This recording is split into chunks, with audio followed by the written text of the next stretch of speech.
The rain didn't just fall, it attacked the city, throwing itself against the windows of the emergency room with a fury that matched the chaos inside. For Chloe, standing at the end of a 14-hour shift, the sound was a dull, percussive headache. Her light blue scrubs felt like a second skin, clammy and smelling vaguely of antiseptic and despair. All she wanted was the sweet oblivion of her lumpy mattress, a quiet so deep it could swallow the memory of the last patient who had bled out on her watch. Then the doors hissed open, not with the usual panicked scramble of a family, but with the controlled, menacing silence of an invading army. A wall of men in dark, impeccably tailored suits entered, their presence sucking the air from the room.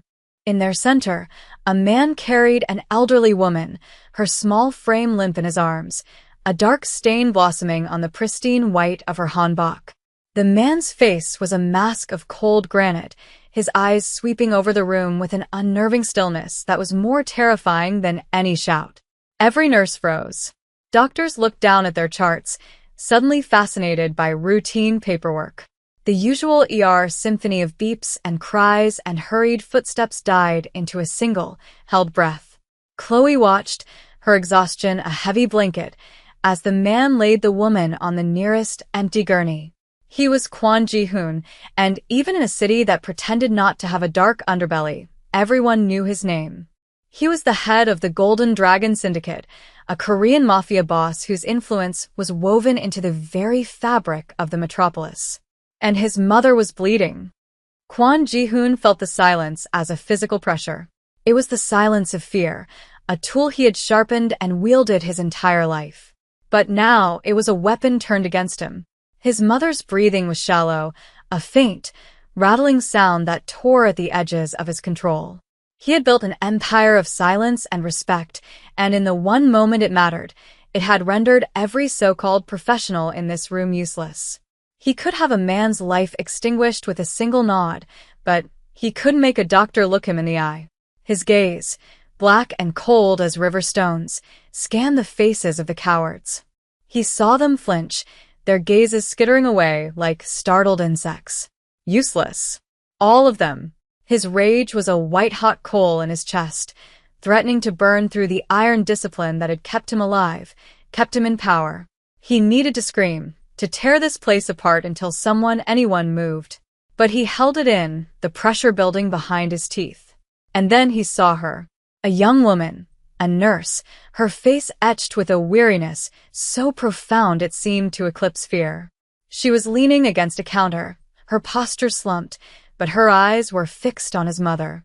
Not on him. Not on his men who flanked him like stone gargoyles. On the small, frail woman on the gurney. He watched as she pushed herself upright, a small, deliberate movement in a room of statues. She started walking towards them, towards him. The world seemed to narrow to the space between them, the squeak of her worn sneakers against the linoleum the only sound in his universe. Chloe's feet felt like lead, each step a conscious effort of will. She didn't know what propelled her forward. It wasn't bravery. It was something closer to professional indignation. An old woman was dying while a room full of medical staff played dead. The man, the Korean mafia boss, watched her approach, his stillness absolute. She could feel the weight of his stare, the collective gasp of her colleagues behind her. She ignored it all, her focus narrowing to the patient. She stopped at the side of the gurney, her gaze clinical as she took in the shallow respirations, the pallid skin, the blood. She pulled on a fresh pair of gloves from her pocket with a practiced snap. She did not look at the sun. She did not acknowledge the silent threat of the men surrounding them. What happened? Her voice was flat, devoid of emotion. The tone she used when a situation was critical and panic was a luxury. The silence stretched. She finally lifted her eyes to meet Kwon Ji-hoon's. They were dark, bottomless, but she saw something flicker in their depths. Not anger. Surprise. She needs a trauma bay. Now. And someone get me a CBC, type and cross, and page Dr. Albright. The orders came out crisp and clear, cutting through the fear-choked atmosphere. A few of the younger nurses, startled into action by a voice that sounded like their own, finally moved. Ji-hoon didn't speak. He just watched her, his expression unreadable, as she began to cut away the blood-soaked silk of his mother's gown, her movements efficient and sure. For the first time all night, the air in the emergency room began to move again. As she worked, stabilizing a line and checking vitals, a detail snagged her attention. One of the guards, the one standing closest to Ji-hoon's right shoulder, had a tattoo peeking from beneath his cuff. It was a dragon, its scales rendered in exquisite black ink, but it was coiled around a single, delicate hibiscus flower. Chloe's breath hitched. She'd seen it once before, years ago, on the wrist of a terrified young man who'd come in with a stab wound and refused to speak to the police. He'd been one of them. Before they'd taken him to surgery, he'd whispered a phrase to her, a nonsense rhyme she'd never forgotten. A password. A plea. Without thinking, her training and exhaustion overriding common sense, she murmured it, her voice low enough that only the guard and Ji-hoon could hear. The hibiscus withers in the shade. It wasn't a question. It was a statement, a fragment of a forgotten code. The guard's stony expression didn't change, but his shoulders lost an infinitesimal amount of tension. His eyes flickered to Ji-hoon, a barely perceptible signal. And Ji-hoon, who had been watching her hands, her face, her every move, went absolutely still. His focus shifted from a general, dangerous watchfulness to something sharp, analytical, and intensely personal. He was no longer just looking at a nurse. He was looking at a puzzle. He had built his world on secrets and codes, on walls of silence. And this tired girl in pale blue scrubs had just walked through one of them, as if it were an open door. She didn't know what she had done, but he did. She had just become the most dangerous, most fascinating person in the room. His mother was alive, stabilized, transferred to a private suite on a floor that had been cleared for his exclusive use. The hospital administration had bent over backwards, their earlier fear transmuting into fawning obsequiousness once the immediate danger to their staff had passed. Ji-hoon stood in the silent, antiseptic-smelling hallway outside the room, the adrenaline of the past hour leaving a bitter taste in his mouth. He watched the nurse, Chloe, through the glass. She was speaking to another doctor, her posture still radiating a quiet competence that seemed utterly at odds with the chaos she had stepped into. When she finished and turned to leave, he moved, blocking her path. He was a shadow in the dim corridor. She stopped, and for the first time, he saw a flicker of apprehension in her eyes. It was a normal reaction, the correct one, but it was still a disappointment. "You are finished for the night," he said. It was not a question. "My shift ended 2 hours ago," she replied, her voice still professionally flat, but he could hear the exhaustion fraying the edges. "I will pay you. Triple your salary. You will become my mother's private nurse. You will not work for this hospital anymore. You will work for me." The offer hung in the air between them, audacious and absolute. He was not asking. He was informing her of a change in her circumstances. Chloe stared at him, her mind struggling to process the words. This was insane. This was the kind of thing that happened in movies, not in the middle of a Tuesday night shift from hell. She should say no. She should run. But she thought of her student loans, the stack of bills on her counter, the sheer, bone-deep weariness of her life. And she looked at the powerful Korean Mafia boss, whose entire empire couldn't save his mother, and saw the raw desperation behind the command. The penthouse was less an apartment and more a sterile kingdom in the clouds. Glass walls offered a panoramic view of the city lights, a glittering, indifferent tapestry far below. There was no clutter, no warmth, just shades of gray and black and the gleam of polished chrome. It was a beautiful prison. Chloe's world had shrunk to this room, to the quiet, rhythmic beep of the cardiac monitor and the soft rustle of sheets as she tended to her patient. Mrs. Kwon remained unconscious, a silent, fragile queen in her high-tech hospital bed. And her son, Kwon Ji-hoon, was a constant, unnerving presence. He didn't hover, but he was always there. Sometimes he would be in an armchair in the corner, reading documents on a tablet, the blue light casting sharp angles on his face. Other times, he would simply stand by the window, looking out at the city he owned, his back a rigid line of tension. He rarely spoke to Chloe directly, giving his orders for food, for supplies, through one of his guards. But she felt his eyes on her constantly. It was a heavy, assessing gaze that missed nothing. The way she soothed his mother's brow with a cool cloth, the gentle, one-sided conversations she had with the comatose woman, the slight tremor in her hands when she checked in 4-line after 36 hours without real sleep. One evening, as she was charting the day's vitals, he finally broke the silence that had defined their strange arrangement. "Why did you help?" His voice was low, cutting through the quiet hum of the machines. Chloe didn't look up from her chart. "It's my job. Others have the same job." They did not move. She finally met his gaze. "They were afraid. And you are not?" Chloe thought for a long moment, the pen still in her hand. "I was too tired to be afraid. A ghost of something. Not quite a smile, but a loosening of the hard lines around his mouth, appeared for a second before vanishing." Days bled into a week, then 2. The rhythm of the penthouse became Chloe's life. Wake, care for Mrs. Kwan, chart, sleep, repeat. The city outside the glass walls felt like another planet. The only human contact she had was with the silent, watchful guards and the man who owned her time. The quiet between them began to change. It was no longer the tense silence of a captor and his prisoner, but something more complex, something weighted with unspoken curiosity. One night, a storm rolled in, the same violent rain from the night they met lashing against the windows. Chloe was reading aloud to Mrs. Kwan from a book of Korean poetry she'd found on a shelf, her voice a soft murmur against the drumming of the rain. She didn't hear Ji-hoon enter. She only knew he was there when she felt his presence beside her. He didn't speak for a long time, just stood there, listening. "She loved that poem," he said finally, his voice rough with an emotion she couldn't name.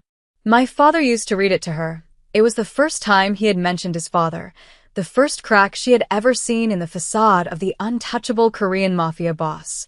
She looked up at him. The shadows in the room softened his face, and for a moment, he wasn't a crime lord. He was just a son, watching his mother sleep, lost in a memory. "She can hear you, you know," Chloe said softly. "Even if she can't answer. You should talk to her." He looked from his mother's peaceful face to Chloe's. The air was thick with things unsaid, with the gravity of his violent world and the simple, profound intimacy of this sick room. He pulled a chair closer, sat down, and in a low, halting voice, he began to speak to his mother in Korean, his words a gentle current in the stormy night. The crisis, when it came, was not a storm but a whisper. A single, discordant chime from the penthouse security system, a sound so subtle Chloe almost missed it. But Ji-hoon heard it. He was on his feet in an instant, his body transforming from quiet contemplation to lethal readiness. The stillness was gone, replaced by a fluid, dangerous grace. 2 of his guards materialized in the doorway, their faces grim, guns already in their hands. "Living room," Ji-hoon said, his voice a low command. Intruders on this floor, his first move was not towards the door, not towards the fight. It was towards her. He crossed the room in 2 strides and put himself between Chloe and the door, his body a solid wall. He pushed her gently but firmly towards the corner behind his mother's bed. "Stay here. Do not move." The order was absolute, the voice of the Mafia boss she had first met. But the eyes that met hers held a different emotion entirely. It was a raw, desperate fear. Not for himself. For her. For his mother. Sounds of a struggle erupted from the other room, sharp, brutal, and blessedly brief. Through it all, Ji-hoon did not move from his position. He stood guard over the 2 women in the room, his focus absolute, his body a shield. In that moment, Chloe understood. His power, his empire, his reputation, it was all armor. And the only thing he truly cared to protect was in this room. The violence was an extension of his fear, and his control was a cage he had built to contain his own vulnerability. The cold, powerful man was a myth. The terrified son was real. The silence that descended after the fight was heavier than the one before. It was a silence filled with the smell of cordite and the metallic tang of blood. One of the guards appeared in the doorway, gave a slight nod, and disappeared. The threat was over. Ji-hoon's shoulders, which had been rigid with tension, slumped. He turned slowly, his eyes finding Chloe's in the dim light. The mask was gone. His face was pale, his control shattered, leaving behind a stark, aching vulnerability. He walked towards her, his steps unsteady. He stopped just before her, so close she could feel the heat radiating from him. "They know I have a weakness now," he whispered, the words ragged. Before, it was just her, his gaze flickered to his mother. Now, there is you, it was a confession. A declaration. He was the most powerful criminal in the city, a man who commanded legions, and he was laid bare by a 20-year-old nurse who was too tired to be scared of him. He reached out, his hand hesitating for a moment before his fingers brushed her cheek. His touch was surprisingly gentle, a stark contrast to the violence that had just unfolded. "You see me," he said, his voice barely audible. "No one else does. They see the monster, the boss. You see a son. You speak to me as if I am a man, the truth of it settled over her, heavy and undeniable. You will not leave this house," he said. It wasn't a threat, not anymore. It was a plea, a statement of fact, the desperate logic of a man who had finally found something more valuable than power. "You will stay. With me. You will be my wife." Chloe stared at Kwon Ji-hoon, his words hanging in the air like smoke. Wife. The word was absurd, impossible. It belonged to another world, one with courtship and choices and futures that didn't involve assassins in the living room. She looked past him, at the still, sleeping form of his mother, the woman who had inadvertently brought them together. She thought of the hospital, the endless shifts, the thankless work, the crushing weight of being invisible, just another set of hands in light blue scrubs. Here, in this gilded cage, she was not invisible. She was seen so clearly it terrified her. She was a weakness. She was a strength. She was the calm center of this violent man's world. Was this love? She didn't know. It was too tangled with fear and obligation and a strange, fierce sense of belonging. But she knew that walking away, back to her old life, would feel like a different kind of death. It would be a return to the gray, to the exhaustion, to being no one of consequence. Here, she held the life of a matriarch in her hands. Here, she held the heart of a king. He was a monster to the world, a ruthless Korean mafia boss who dealt in death and fear. But in this room, he was just Ji-hoon, and he was hers to save or to break. She took a slow breath, the antiseptic smell of the room filling her lungs. She looked into his dark, waiting eyes, eyes that held entire empires of pain and power, and saw her own reflection. She had stepped forward in that emergency room out of a sense of duty. Now, she would step forward again, out of something far more complex, far more dangerous, and far more real. "Yes," she said. The single word was quiet, but it landed with the force of a promise, sealing their future in the silent, watchful city.